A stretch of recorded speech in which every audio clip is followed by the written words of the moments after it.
잠시 제가 은혜 받았던 그 선교대회를 통해서 은혜 받았던 내용을 먼저 성도님들과 함께 나누고자 합니다. 우리가 신앙생활하면서 많은 집회에 가서 은혜도 받고 우리 자신을 돌아보기도 하고, 그리고 하나님 앞에서 우리가 다시 한번 재연신하는 그런 많은 시간들을 가져왔습니다. 그런데 중요한 것은 그때 뿌린 은혜가 되어서는 안 된다라는 얘기죠. 그래서 저에게 이번 선교대회는 제 60 인생을 시작하는 기점에서 하나님께서 허락하시는 주님의 간곡한 부탁이 저는 바로 이 선교대회였다고 저는 개인적으로는 그렇게 믿습니다. 그래서 여러분들이 직접 참석하셨으면 여러분들 각자에게 맞는 은혜를 하나님께서 허락해 주셨겠지만 부족한 저를 대표자로 보내주신 걸로 알고 제가 나누고자 합니다. 은혜를 나누고자 하는 것보다 시각을 나누고자 하는 것이고, 또 하나님의 본심을 우리가 함께 나누고자 합니다. 아까 제가 기도 드렸듯이 이 시간은 정말 주님을 돕게하는 시간이 되어야 됩니다.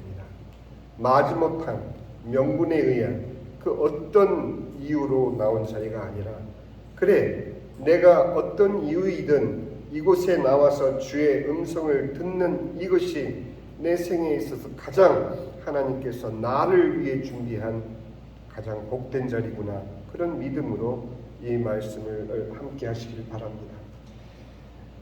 제가 참석했던 북방 선교 그 포럼에서 대만 목사님들이 간곡하게 우리들에게 들려주신 이야기입니다.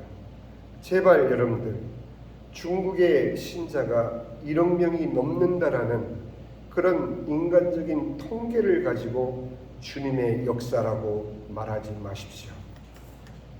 저는 그 얘기를 들었을 때 우리도 겪지 않았습니까? 우리 대한민국의 4분의 1, 1000만 성도가 넘습니다 하고 우리가 주님의 역사가 얼마나 크심을 자랑하던 때가 엊그제 같지 않습니까? 많은 사람들이 중국의 1억 명이 넘는 기독교인을 두고 하나님의 역사로 그렇게 규정지어 갈 때 정작 그들 속에서 복음을 지켜나가고 있는 대만 목사들의 솔직한 부탁은 정말 저희들 마음 가운데 비수처럼 꽂혔습니다. 여러분들이 어림잡아 통계하는 그 1억 명의 그 성도 그리스도인이라는 그 숫자 속에 얼마나 많은 숫자의 사람들이 기독교가 아닌 그리스도교를 마치 민간신앙과 연합한 토속 종교 삼아 섬기고 있는 것을 여러분 아십니까? 그 숫자를 우리는 가름할 수가 없습니다. 십자가가 걸려있고 성경책을 펼치고 설교를 듣고 말하고 하는 그 모든 행위 자체는 기독교였지만 전달되는 내용과 선포되는 내용 속에서, 그리고 주님 앞에 나오는 그 많은 성도들의 동기 속에서 그것은 기독교가 아니었습니다 라고 그들은 얘기하고 있습니다.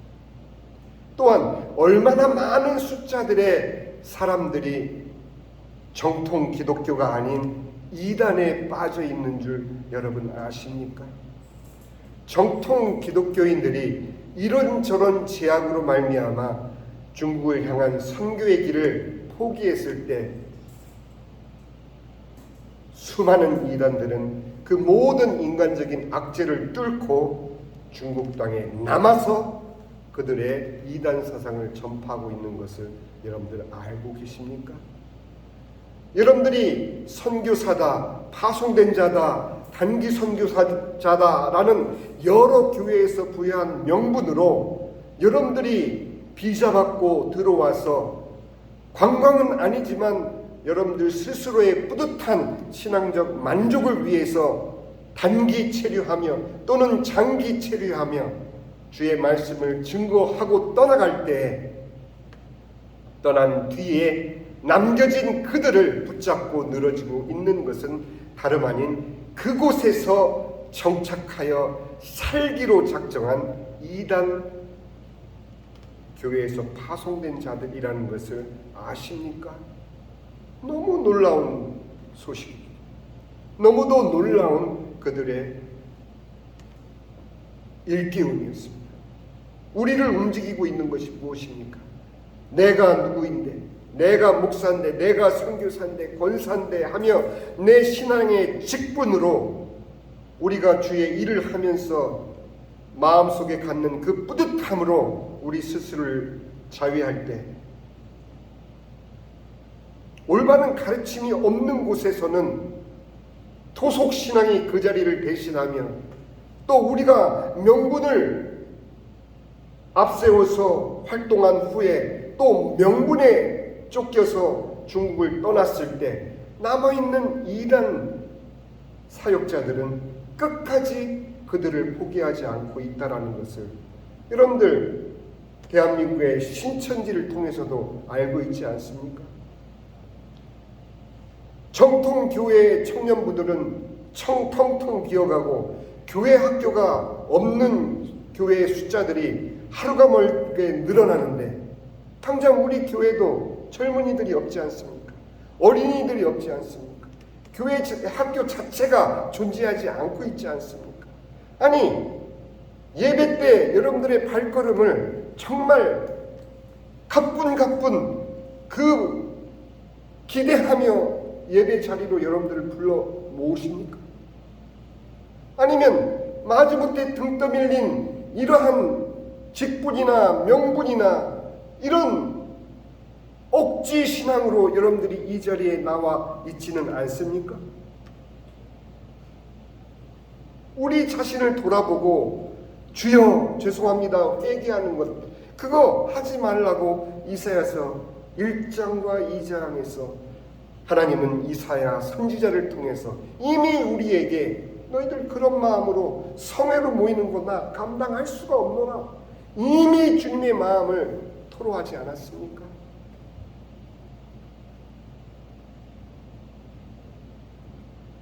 중국 현실은 분명 1억 명이 넘는 우리가 자랑하는 통계 속에 숨겨져 있는 많은 신앙적 진실을 이제는 우리가 눈을 떠야 하듯이 우리 스스로에게도 이 내용은 그대로 적용이 됩니다. 중국 땅에는 이제 거창하게 교회에서 파송된 그런 선교사들은 남아있지 않습니다. 이미 시진핑은 더더욱 강화된 그러한 종교 정책으로 기존에 허락되었던 3자 교회조차도 허물어가고 있는 그런 현상, 그런 상황 가운데에서 외국에서 온 선교사 존재할 수가 없는 그런 나라로 변해가고 있습니다. 제가 아는 어느 선교사님도 80평생을 집을 떠나 선교지를 바라보며 살아가고 있는 그분은 코로나 때문에 발이 묶인 채 3년째 중국 선교지를 들어가지 못하고 있었습니다. 그런데 하나님의 역사는 우리가 지어낸 소설이 아닙니다. 하나님의 역사는 하나님의 마음이 정령 허락된 곳에 하나님은 일하신다는 것을 저는 이번 그분과의 통화 속에서 발견할 수 있었습니다. 저는 탐탁치 않았습니다. 그분의 사역이 대회로 이름만 있는 것도 아니고 그 선교대회에 와서 간증하고 또 사역 보고하는 그 많은 사역자들 틈에도 끼지 못하는 그런 어떤 내용이 있는 사역도 아닌 그 중국 사역을 80 노구를 이끌고 여전히 하고 있는 그분의 사역을 저는 이해를 하지 못했지만 3년 동안 그분에게서 일어났던 하나님의 일하신 그 내용을 전해 들었을 때, 아, 그렇구나. 우리는 우리가 만든 우리의 헛된 명분으로 하나님을 내가 이렇게 당신을 위해서 일하고 있노라 강요하고 있었구나. 그렇게 저 자신을 돌아보지 않을 수가 없었습니다. 코로나로 발이 묶이기 이전에 한국의 코로나를 피해서가 아니라 이제 검사받고 하는 그런 일정 때문에 한국을 가기 얼마 전에 한 부부가 그 선교사님 농장에 찾아왔답니다. 그 부부가 원하는 것은 그저 우리가 마음 놓고 기도할 처소를 찾아서 여기까지 왔습니다. 기도할 수 있겠습니까? 그래요. 그럼 제가 한국 잠깐 다녀오는 사이에 농장도 비일 테니까 두 분께서 기도를 여기서 하시면 되겠습니다. 그렇게 인수인계를 하듯 그분들을 받아들이고 한국에 들어왔는데 그 뒤로 3년 동안 발이 묶였던 것이죠. 그런데 놀라웠게 그 3년 동안 그 농장에서 일어난 일을 전해 들었을 때 그 선교사님은 하나님 앞에 무릎을 꿇을 수밖에 없었던 것입니다. 80이 넘는 그 노구를 여러분들 같으면 어떻게 견디며 선교지에서 생존을 위한 몸부림뿐만 아니라 어느 누구도 후원하지 않는 그분의 사역을 단지 그분의 자녀들이 보내주는 매달 헌금하는 그들의 생활의 11조를 가지고 몇십 년을 이어오는 그분의 사역이었기에 주여, 다른 많은 선교단체나 선교사님들이 추방당하고 선교사역이 문을 닫는 그것을 지켜보면서 주님이 문 닫게 하시면 그것으로 나는 철수하겠습니다. 그 마음을 비우고 그렇게 농장을 지켜왔었던 것입니다. 근데 그 농장이 자리하고 있었던 곳이 어디냐 하면은 바로 도시, 예전에는 농촌이었는데 그 농장 주위가 개발이 되어서 완전히 그 농장 땅이 노른자 땅이 되어버리고 마른 거예요. 그래서 공산당 정부에서 그 시 정부에서 하루가 멀다 하고 그 농장에 나와서 조사를 하는 겁니다. 어떤 조사? 여차하면 그 농장을 몰수할 빌미를 찾고자. 그래서 이제 코로나 때문에 외국인들이 전부 추방 아닌 추방을 당하고 떠나고 없을 때 농장에 나와서 조사를 했다라는 것이죠. 그런데 사람이 있는 거예요. 그것도 두 부부가. 그래 뭐 하고 있나 했더니 열심히 뭔 기계를 돌리고 있었다는 거예요. 그 기계가 뭐였냐 하면 바로 누룽지 만드는 기계였답니다. 누룽지를 만드는 기계인데 그 전에 선교사님이 누룽지를 만들 때는 수동으로 쌀을 불려서 밥을 해서 넣고 손으로 돌리고 그렇게 해가지고 수동으로 누룽지를 만들었는데 기도처를 찾아 들어온 이 두 부부가 어떤 분이냐, 바로 연변 과기대를 나와가지고 개인 사업을 하던 그런 사업가였는데 사업차 그곳에 왔다가 일이 잘 안 돼서 주님께 집중 기도를 하기 위해서 기도처를 찾으니 기도처가 없잖아요. 그래서 그 농장으로 와서 기도를 하기 위해서 선교사님께 부탁을 했던 분인데 그분이 수동으로 찍어내는 누룽지 기계를 보더니 아유 선교사님 이래가지고 무슨 얼마나 어느 세월에 누룽지를 만들겠습니까? 알고 보니 이분이 바로 기계를 설계해서 기계를 만드는 그런 기술자였던 그 기술로 바로 그 근처에 사업차 왔던 분인데 그걸 보자마자 그 자리에서 자동으로 누룽지를 만드는 기계를 이 양반이 설계를 해가지고 주물 공장에 하청을 주어서 그 기계를 만들어 놨던 거예요. 그러니 사람이 없어도 쌀만 부으면 그냥 이게 전자동으로 돌아가서 누룽지가 나오는 그런 시스템을 나름대로 갖췄던 거예요. 그 두 부부가. 그러니 시정부에서 빌미를 찾으러 왔는데 보니 계속 돌아가는 거예요. 계속. 누룽지를 왜 만드느냐? 바로 북한 국경에 북한을 탈출한 그런 수많은 꽃제비들이 여기에 흩어져서 살고 하는 그들에게 봉지에 담아서 딱 한 끼 분량, 딱 한 끼, 그거를 찬물에 풀든 뜨거운 물에 풀든 물에만 풀으면 한 끼가 될 수 있는 그런 분량으로 누룽지를 만들어서 배포하기 위해서 계속 그 공장의 기계를 돌리고 있었다는 것이죠. 3년 동안 계속 그 기계가 돌아갔던 거예요. 그래서 그러면 그 쌀은 누가 됐느냐?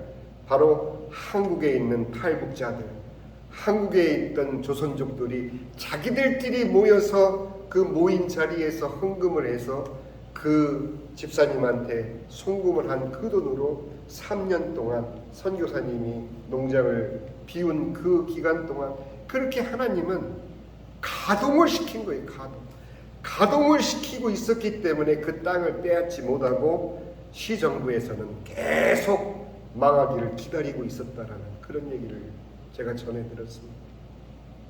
명분 있는 사역은 이미 다 멈췄습니다. 임명받아 들어온 선교사들은 이미 다 추방당해 있습니다.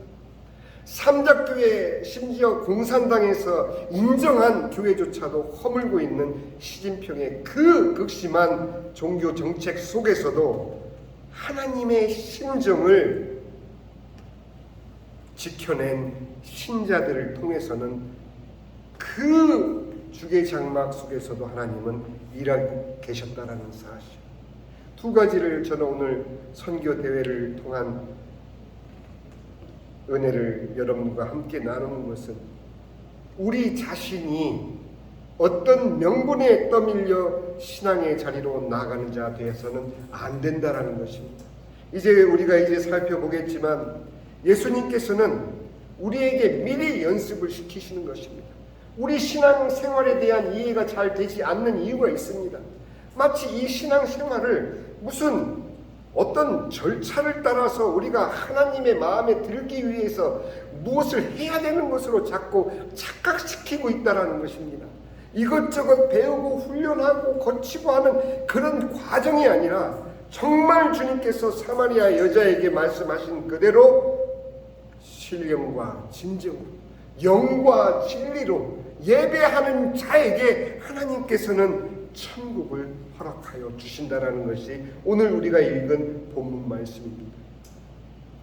지난번 저의 설교에서 12살의 어린 예수가 부모에게 한 말씀을 기억하고 계십니까? 누가복음 2장 49절에 예수께서 이르시되 어찌하여 나를 찾으셨나이까? 내가 내 아버지 집에 있어야 될 줄을 알지 못하셨습니까? 우리는 이 내용을 지난번 살펴보았지만 오늘은 다른 각도에서 여러분들이 정말 하나님 앞에 독대하는 1:1 코람데오의 심정으로 정말 이 말씀을 들으시길 바랍니다. 당시 요셉과 마리아는 부모였기에 당연히 어린 예수가 함께 따라오겠거니 하고 여겼던 것입니다. 가족으로 함께 살아오면서 12년 동안 예수를 키워오면서 그들은 그 어린 예수가 어떻게 처음 그들의 아들로 왔는지를 망각해버린 것이에요. 삶이 그런 역할을 합니다. 우리가 가족으로서 산다는 것은 그 삶 때문에 더더욱 돈독해지는 것도 있겠지만 가족이기 때문에 삶으로 엉켜져 있기 때문에 삶으로 함께 붙어 있기 때문에 우리가 가족끼리 서로 영적일 수 없는 환경을 여러분들 겪고 있지 않습니까? 가족끼리인데 뭐 그러면서 넘어가는 것이 얼마나 많습니까? 그 가족 사이에 하나님이 함께 하신다라는 것을 우리가 인식한다면 그 어떤 자리보다도 그 자리는 소중한 자리요 거룩한 자리가 되어야 됨에도 불구하고 주님은 보이지 않는 것이 우리 삶의 현실인 것처럼 그들도 예수님이 어린 예수가 어떻게 그들 아들로 처음 왔는지를 삶 속에서 완전히 잊은 채 살아왔던 것입니다. 왜 예수님께서 그날 성전에 남아서 그 부모들로 사흘이 걸려 자신을 찾게 했을까요? 한번 생각해 보셨습니까? 왜 예수님이 성전에 남으셨을까? 바로 마리아를 위해서였습니다. 그 부모를 위해서였습니다. 아직도 많이 남은 듯한 십자가의 그날이 오기 전에 생후 8일 할례 때 처음 예루살렘 성전을 찾았을 때 시므온이 예언한 그날이 오기 전에 예수님은 꼭 한 번은 다시 한번 마리아에게 상기시켜 주고 싶으셨던 것입니다. 그날도 생후 8일 정결 예식을 위해 아기 예수를 안고 처음 예루살렘을 찾았을 때 시므온은 성령의 감동으로 성전에 들어가서 마침 부모가 율법의 관례대로 행하고자 하여 그 아기 예수를 데리고 나오는 그 자리에 시몬이 나타나서 아기 예수를 안고 하나님께 찬송하며 이르되 주제여 이제는 말씀하신 대로 종을 평안히 놓아 주시는도다. 내 눈이 주의 구원을 보았사오니 그는 드디어 어린 아기 예수를 보면서 주의 구원을 보았다라고 그는 그의 신앙 고백을 주님께 드렸던 것입니다. 이는 만민 앞에서 예비하신 것이요 이방을 비추는 빛이요 주의 백성 이스라엘의 영광이니이다 하니 그의 부모가 그에 대한 말들을 놀랍게 여기더라. 그것이 예수님 성경에 기록되어 있는 예수님이 부모와 함께 처음 예루살렘을 찾았을 때의 모습입니다. 그때 시므온이 그들에게 축복하고 그의 어머니 마리아에게 말하여 이르되 보라 이는 이스라엘 중 많은 사람을 패하거나 흥하게 하며 비방을 받는 표적이 되기 위하여 세움을 받았고 또 칼이 너의 마음을 찌르듯 하리니 이는 여러 사람의 마음의 생각을 드러내려 함이니라 하더라. 그렇게 마리아에게 예수님은 그때의 일을 상기시킨 후 왜 예수님이 12살 그때에 성전에 남아서 부모를 사흘 동안 방황하게 만들었는지 마리아는 깨달을 수 있었던 것입니다. 아, 그랬지. 예수가 그런 아이였지. 성령으로 잉태된 하나님의 아들이었고 임마누엘 하신 주님의 육신하신 주님의 아들이시지. 다시 한번 그들은 생각할 수 있었던 것입니다. 그렇게 마리아에게 그때 일을 상기시킨 후 예수님은 아무 일도 없었던 것처럼 부모를 순종하며 섬겼던 것입니다. 그러나 그날 이후로 마리아는 그 모든 예수님의 말을 마음에 담아 두었던 것이죠. 예수께서 함께 내려가사 나사렛에 이르러 순종하여 받드시더라. 그 어머니는 이 모든 말을 마음에 두니라. 자, 이제 오늘 우리가 하나님의 말씀을 통해서 우리에게 들려주시는 주님의 말씀을 들어야 할 시간입니다. 우리 모두는 너무도 잘 알고 있습니다. 예수를 믿으면 구원을 얻는다는 것을 너무도 잘 알고 있습니다.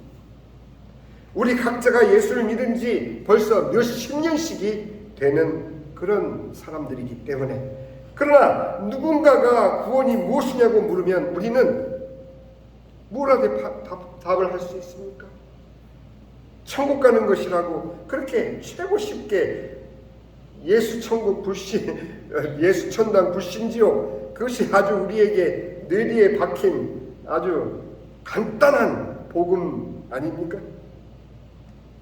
그런데 천국 가는 것이 무엇인지 정확히 아느냐 물으면 여러분들은 뭐라고 답하실 것입니까?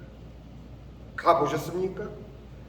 갔던 분이 내려와서 간증하는 거 듣고 나니 아, 천국이 이런 곳이다 라고 여기는 게 성경적입니까? 주님께서 우리에게 미리 알려주시는 건가요? 아니죠. 천국 가는 것이 무엇인지 정확히 알지 못한 채 우리는 천국 환송이라는 문구를 장례 화환에 새겨 넣습니다. 그런데 오늘 본문 말씀들은 직접 예수님께서 따르던 제자들과 백성들에게 천국을 들어오기 전에 미리 이 땅에서 천국을 사는 길을 말씀해 주고 있다는 것입니다. 마치 마리아에게 그날이 이르기 전에 예수님이 십자가 위에서 죽으시고 우리를 구원하시는 그 구원의 순간에 이르기 전에 육신에 묻힌인 마리아의 가슴이 칼로 찌르듯 고통이 그의 가슴을 찌르기 전에 미리 말씀해 주시는 것과 같은 심정으로 제자들을 부르고 백성들을 부르고 이제 그들이 향해야 될 천국을 미리 사는 길을 말씀해 주기 위해서 이 말씀을 하시는 것입니다. 주를 믿는 모든 천국 백성들에게 주님께서는 구원은 우리 자신을 위한 보물을 하늘에 쌓아두는 것이 구원이다라고 말해주고 있는 것입니다. 구원받은 자는 어떻게 구별되겠습니까? 구원받은 자는 자기 자신을 위한 보물을 이 땅이 아닌 하늘에 쌓는 자가 구원받은 자니라. 마치 1억 명의 그리스도인들이 중국에 삽니다라고 우리는 통계를 가지고 주의 역사를 과장하고 있지만 주님은 속지 않으십니다. 그 속에 진정한 복음으로 거듭난 자가 과연 몇이 되겠느냐? 그렇게 물으십니다. 진정 구원받은 우리는 예수께서 나의 구주 되심을 믿고 내 안에 들어오셔서 나의 구세주가 되어 주시옵소서라고 영접기도한 자는 모두 구원을 얻은 자라고 우리는 그렇게 믿고 있지 않습니까? 그러면서 변하지 않는 우리들의 삶을 한탄하며 오호라 나는 곤고한 자로다 이 사망의 몸에서 누가 나를 건져내랴 그런 뜻이 아닌데도 우리는 그렇게 변명 삼아서 우리의 구원을 너무 값어치 없게 생각하고 있는 것은 아닌가 하는 것입니다. 구원을 받기 위해 보물을 하늘에 쌓아야 된다고 주님은 말씀하고 계시지 않습니다. 예수를 믿어 구원을 얻은 자는 자신을 위하여라는 말을 여러분들 기억을 하셔야 됩니다. 자신을 위하여 이 땅의 보물을 이 땅에 쌓는 자가 아니라 이 땅 나라의 울타리를 넘어서 하늘, 즉 주님의 나라에 나를 위한 보물이 아닌 누구를 위한 보물이겠습니까? 나를 위한 보물을 쌓는 자가 구원받은 자가 아니라는 얘기예요. 무서운 말씀입니다. 여러분들 누구를 위해서 살고 있습니까? 무엇을 위해서 열심히 일하고 있습니까? 여러분 자신 아닙니까? 그런데 주님께서는 구원받은 자는 자신을 위하여 보물을 하늘에 쌓는 자, 이 땅에 쌓는 자가 아닌 하늘에 쌓는 자. 그런데 자신을 위하여라고 굳이 표현하신 것은 그 반대 의미가 있다는 것이죠. 거기까지 가야 됩니다. 이 땅의 나라의 울타리를 넘어서 하늘, 즉 주님의 나라에 보물을 쌓는 자가 구원받은 자라고 말씀을 하시는 것이죠. 더 쉽게 말씀드리면 구원받은 자의 모습이다라는 것이죠. 구원받은 자는 이런 자가 구원받은 자다라는 말씀이시죠. 자기 자신의 마음만이 내가 누구를 섬기고 있는지를 안다라고 우리가 어떤 자인 것을 스스로 점검하기를 원하시기 때문에 이 말씀을 하십니다. 가족을 위해선 너무도 당연한 수고가 이웃을 위해선 불편하고 짜증스러운 것으로 여겨지는 현실, 그 현실 속에서 과연 우리 구원받은 자의 삶은 이 땅입니까? 저 천국입니까? 내 마음에 울타리는 어디까지가 내 나라입니까? 어디까지부터 이웃의 것입니까? 예수님께서 저 천국 하나님의 나라에 이르기 전에 지금 주의 나라와 그 의를 구하라 하시는 이유는 바로 어머니 마리아의 마음을 미리 준비시켜 주신 것과 같은 은혜라는 것을 잊지 마시기 바랍니다. 이 땅에서 미리 예수 믿고 구원 얻은 나의 보물이 나와 내 가족의 울타리를 넘어 이웃에게도 심지어 원수에게도 전해질 수 있는 삶을 살다가 하나님 앞에 서는 날 돌이켜 후회함 없이 천국에 입성할 수 있도록 미리 준비시켜 주시기 위해서 이 말씀을 하시는 것입니다. 오늘 우리가 읽은 본문 말씀 가운데 주님께서는 너는 누구를 숨기고 있느냐 직접적으로 이것을 묻고 계시는 것입니다. 네 마음이 갈등하는 이유를 알겠느냐? 선행을 말하는 것이 아닙니다. 여러분 절대 오해하면 안 됩니다. 선행도 그 하나의 부분이겠지만 구원받은 자는 스스로 어떤 것을 꾸며낼 수 있는 것이 아닙니다. 그 삶으로 그렇게 살아질 수밖에 없는 것입니다. 왜? 내 마음의 기준을 따라서 살아가는 것입니다. 여러분들 이 소망의 교회에 정말 어떤 소망을 가지고 여러분들 나오셨습니까? 이 소망의 교회에 아니 당장 내년에는 어떤 소망이 우리의 가슴을 두근거리겠습니까? 제가 도시 선교 그 영역 발표 시간에 들어갔을 때 그분들이 단 한마디 하지 않고 전도지만으로도 전도한다는 방법이 있다고 해서 제가 귀를 쫑긋 세우고 들었습니다. 아니 어떻게 한마디도 하지 않고 전도지만으로 그렇게 할 수 있을까? 그분들은 그렇게 전도지를 나눠주기 전에 엄청난 기도를 하고 있었다는 거예요. 같은 자리 같은 시간 언제나 거기에서 그들은 전도지를 나눠주고 있었던 것입니다. 같은 자리 같은 시간. 그래서 제가 그 끝난 다음에 그 강사 목사님께 질문을 했습니다. 개인적으로 제가 이러이러한 교회에서 사역을 하고 있는데 저희가 할 수 있는 일이 무엇이겠습니까? 그랬더니 그분 대답은 간단합니다. 지금 성도님들이 몇 분 계시죠? 예, 몇 분 정도 계십니다.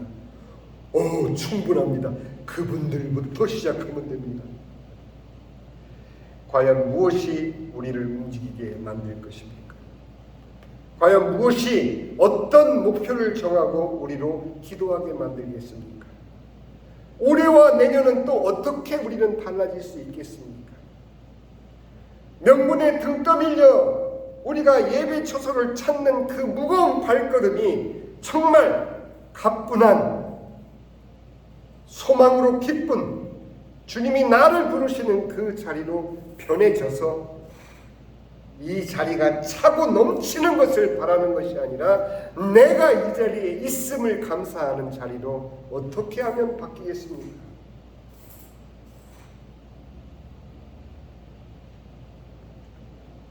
우리 성도님들 중에 이중생활하는 성도님들도 많은 거 압니다. 저도 그래 왔으니까.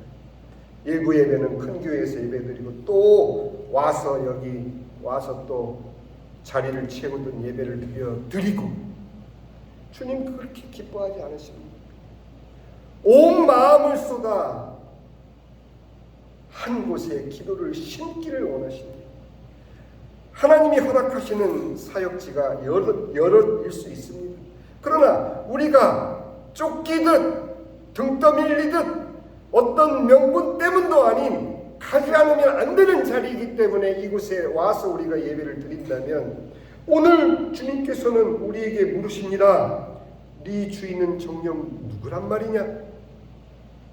너를 이곳에 있게 한 주인은 과연 누구란 말이냐?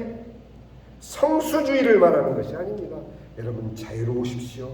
일이 있으시면 언제든지 여러분들 그 일을 위해서 온라인으로 예배를 드릴 수도 있고 여러분들 스스로 가족과 함께 예배 드릴 수도 있고 이 자리에 나와야만이 된다라고 강요하지 않습니다. 어느 누구도 강요하지 않습니다.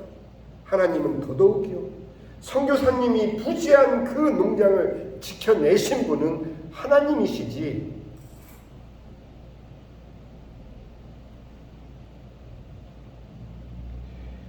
그런즉 우리 마음이 아직도 현실 속에서 신앙의 갈등을 하고 있는 것은 무엇 때문에 갈등하는지 몰라도 갈등하고 있는 것은 아직도 우리의 주인이 분명하지 않다라는 증거일 수도 있다라는 것.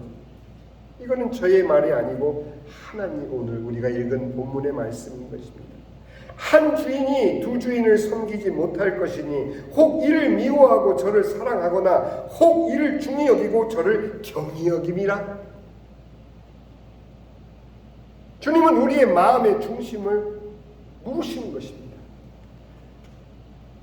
오늘 본문 말씀은 너무도 적나라한 이 전체 내용이 이 땅 나라에 속박되어 있는 우리의 모습을 있는 그대로 말씀해 주고 계시는 것입니다. 여러분들 읽지 않으셨습니까? 우리가 목숨을 위하여 무엇을 먹을까, 무엇을 마실까, 몸을 위하여 무엇을 입을까 염려하지 말라. 이러한 내용들은 주님이 괜히 하신 말씀이 아닙니다. 우리의 현실의 삶의 내용 아닙니까? 그런데 주님은 왜 염려하느냐 되묻고 계신 것입니다. 정말 내가 너희의 주인이라면 열이 102도가 넘는 아들 머리를 짚으면서 제가 뭘 어떻게 하겠습니까? 해열제도 듣지 않고 아무것도 안 되는 그 아들놈이 아빠 기도해줘 하는데 기도를 속으로 할 수밖에 없었습니다. 주님 감사합니다. 이 아이가 여기서 아프게 해주셔서 감사합니다. 죽고 사는 문제가 아니잖아요. 편도선 때문에 고열이 나는 것 뿐이지. 그러나 그 아픈 과정이 아이에게 힘들어서 그렇지. 만약에 이 아이가 학교에 가서 기숙사 방에서 혼자 102도가 넘는 열로 펄펄 끓고 혼자 그렇게 알았을 것을 생각하니 감사할 수밖에 없는 것이죠. 열을 내리게 해달라고 기도하지 않았습니다. 집에서 아프게 해주셔서 감사합니다, 주님. 주님은 우리의 눈을 뜨라고 오늘 본문에서 말씀하십니다. 우리의 눈이 주를 향해 띄어야만 이 현실 속에서 하나님이 행하시는 일을 우리는 비로소 볼 수 있는 것이지, 눈을 뜨지 않으면 우리는 이 굴레에서 벗어날 수가 없습니다. 목숨을 위하여 무엇을 먹을까, 무엇을 마실까, 몸을 위하여 무엇을 입을까, 이 염려의 굴레에서 헤어날 길이 없는 것이 바로 이 땅의 주인을 섬기고 이 땅의 주인에 속박되어진 삶을 사는 우리의 모습이기 때문인 것입니다. 왜 걱정하니? 왜 모르시는 것입니다. 아니, 내가 아버지 집에 있어야 될 줄을 모르셨나니까? 어머니, 제가 어떻게 어머님의 자식이 되었습니까? 성령으로 잉태되지 않았습니까? 내 이름을 예수라고 하라고 천사가 일러주지 않았습니까? 이는 그 백성을 그의 죄에서 구원할 자이심이니라 라고 설명해 주지 않았습니까? 내가 내 아버지 집에 있어야 될 줄을 왜 모르셨습니까? 그렇게 다시 마리아를 일깨워 주었던 것이죠. 중국의 크리스천은 1억 명이 넘지 않습니다. 내가 마지막 때에 믿는 자를 보겠느냐, 이 한마디에 모든 허수는 사라져버리고 맙니다. 과연 나는 하나님을 주인으로 섬기고 있느냐, 이거를 물으시는 것입니다. 너의 주인은 누구냐? 이것을 묻고 계시는 것입니다. 너 두 주인을 섬기기 때문에 갈등하는 거 아니냐? 그래서 보지 못하는 거 아니냐? 그렇게 주님께서는 오늘 본문을 통해서 묻고 계시는 것입니다. 이제 우리는 말뿐만이 아닌 진정한 해방을 구원을 통해서 확인을 해야 됩니다. 해방의 순서는 이렇습니다. 먼저는 예수의 복음을 믿는 그 신앙이 가장 처음입니다. 그 마음이 가장 처음입니다. 믿는 순간 그 마음은 주를 향하게 돼 있기 때문입니다. 진정으로 구원받은 자라면 우리가 억지로 하나님을 내 주인 삼을 필요가 없습니다. 구원받은 자에게는 당연한 거니까. 자식이 부모를 당연히 부모로 아는 것처럼. 그 다음은 눈입니다. 눈이 밝으면 온몸이 밝을 것이라고 주님께서는 분명히 말씀하십니다. 하나님의 말씀이 바로 우리들의 앞을 밝히는 등불인 것입니다. 주의 말씀은 내 발의 등이요 내 길의 빛입니다. 어디서 여러분들은 무엇을 따라서 길을 가고 계십니까? 돈 되는 것을 따라서? 이익이 되는 것을 따라서? 내가 명예로워지는 것을 따라서? 내 흥미와 재미가 충족이 되는 것을 따라서? 내 자존심이 대접받는 것을 따라서? 주의 말씀이 우리의 등불이 되어야 됩니다. 세 번째는 일상의 모든 염려. 이거 더 이상 핑계대지 맙시다. 육신이 연약하여 마음이 원이로 돼. 이런 얘기 더 이상 하지 맙시다. 일상의 모든 염려는 이방인들이 구하는 것입니다. 분명히 오늘 본문 말씀은 믿는 자와 이방인을 구분하고 있습니다. 하나님의 자녀인 우리는 그 모든 것에 먼저 하나님의 나라와 그 의를 매일의 삶에서 구하면 됩니다. 아니 구하여질 수밖에 없는 것이 하나님의 자녀된 우리가 사는 삶입니다. 어떻게 그럼 하나님의 나라와 그 의를 구합니까? 우리는 저 천국에 저 하늘에 있는 아버지의 나라만을 생각했지만 예수님께서는 이 땅에서 나의 나라를 살거라 그렇게 말씀하고 계십니다. 그 나라 따로 이 나라 따로 그것이 아닙니다. 저 나라에 가기 전에 이 땅에서 미리 연습하거라. 아버지 집에 들어가기 전에 너 이 땅에서 내 나라를 살라 하는 말씀입니다. 어떻게 구하느냐였고요? 우리 마음의 울타리를 조금씩만 넓혀가면 됩니다. 내가 그 어떤 희생을 하든, 내가 그 어떤 헌신을 하든, 내가 그 얼마를 지출하든 내 진정 마음이 쏟아지는 곳에는 아쉬움이 없습니다. 짜증이 일어나지 않습니다. 왜? 내 마음이 온통 그를 향해 있기 때문에.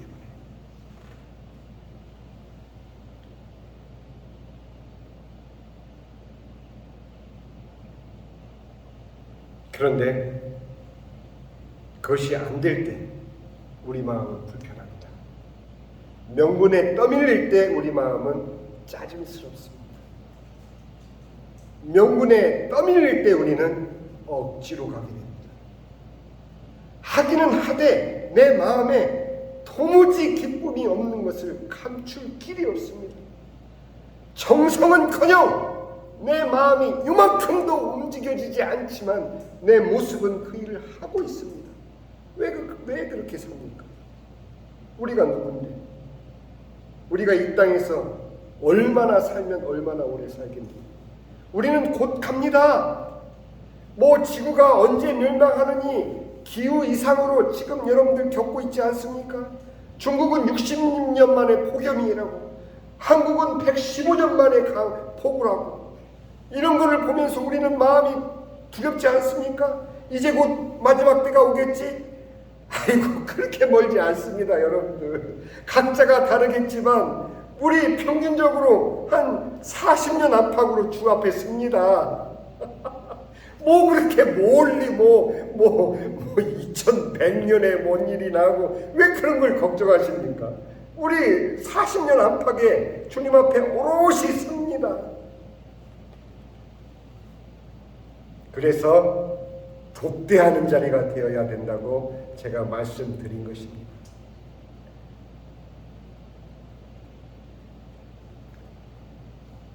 하나님의 의를 구하게 되면 그때부터 천국의 신비가 체험이 됩니다.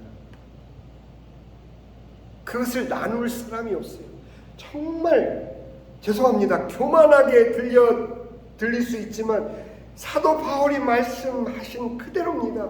많이 넘어진 자, 많이 쓰러진 자, 정말 죄가 깊은 곳에 은혜가 더한다는 그 말씀의 의미는 많이 넘어진 자들밖에는 알 도리가 없는 것입니다.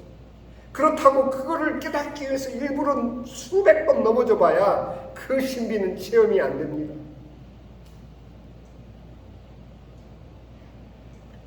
하나님의 의를 여러분들이 바라볼 때, 하나님의 의를 향해서 얼굴을 돌릴 때, 그때부터 이 땅에서 주님의 나라의 신비가 체험이 됩니다. 내가 분명 가진 게 없는데도 부유한 그 부유함이 체험이 됩니다. 내 몸이 아픈데도 불구하고 감사가 터져 나오는 그 신비가 체험이 됩니다. 성도가 있고 없고 이 예배 시간이 소중하고, 함께 드리는 예배가 소중하고, 멀리 떨어져 있다 할지라도 이 시간이 사모되어지고 기도하게 되고, 인간의 성실함만으로는 같은 장소 같은 시간에 같은 전도지를 계속 묵묵히 전할 수 있는 사람은 그리 많지 않습니다. 그 일을 젊은이들이 하고 있습니다. 미국 땅은 여러분들 입을 열어서 예수 믿으십시오, 포교 자유롭게 할 수 있는 나라가 이미 안 됩니다. 자기의 신앙을 누구에게 강요할 수도 없습니다. 그렇기 때문에 전도지만을 전하는 방법 외에는 대중전도는 어렵기 짝이 없습니다. 그 힘든 길을 여러분들 가시렵니까?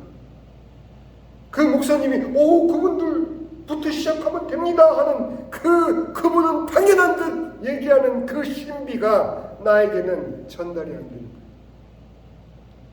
아유, 우리 권 집사님 어떻게 모시고 나가서 전도지를 논하드리라고 할까? 아유, 저 바쁜 우리 이경민 사모님을 어떻게 꼬셔서 데리고 나가가지고 어머니 권사님 만나기 전에 이거 10장만 돌리고 가면 안 될까요? 그렇게 될 리가 없죠. 먼 미래의 일처럼 저에게는 느껴지지만 그래도 소망을 삼는 것은 다른 이유가 아닙니다. 빨리 설교 끝내라고 온갖 손짓을 하는 저분의 마음도 알고 있지만 들으실 건 들으셔야 됩니다. 작정하고 어차피 우리끼리인데요. 그 다음 예배가 있어서 빨리 끝내고 다음 성도들이 들어와서 예배를 드려야 됩니까? 그거는 매푸식하는 대형교회 예배 상황이고요. 말 나온 김에 저는 전하고자 하는 것뿐입니다. 요약합니다. 여러분들의 주인은 누구십니까? 교리적인 고백 말고 여러분 마음이 알고 있지 않습니까? 여러분 마음에 여러분들의 보물이 어디 있는지를 알고 있지 않습니까? 그 보물을 나눠줄 때 내 육체 본능의 가족의 울타리를 넘어서서도 불편하지 않는 마음이 될 때까지 우리는 연습해야 됩니다. 그게 신앙의 훈련입니다. 하나님 말씀을 이 부족한 고목사가 전달했다고 저의 부족함 때문에 하나님의 말씀을 가감하지 마십시오. 저 예배 시간 오기 전까지 짜증냈던 사람입니다. 이런 제가 전하는 말씀이 저에게는 되돌아와서 가슴을 찌르지 않겠습니까? 똑같은 은혜로 하나님은 말씀하고 계시는 것입니다. 내 마음의 기쁨으로 스스로 하나님 자녀됨에 뿌듯해지는 감사, 그 감사로 증거되는 모든 것이 여러분들이 체험되어지는 신앙이 되어야 됩니다. 한날의 괴로움까지도 감사로 증거되는 하루하루, 그렇게 하루하루 살다 보면 우리는 이미 이 땅에서 주의 나라에 살고 있고 언제든지 주님이 오라 하시는 그때 우리는 비로소 아버지 하나님 앞에 설 수 있는 것입니다. 기도하겠습니다.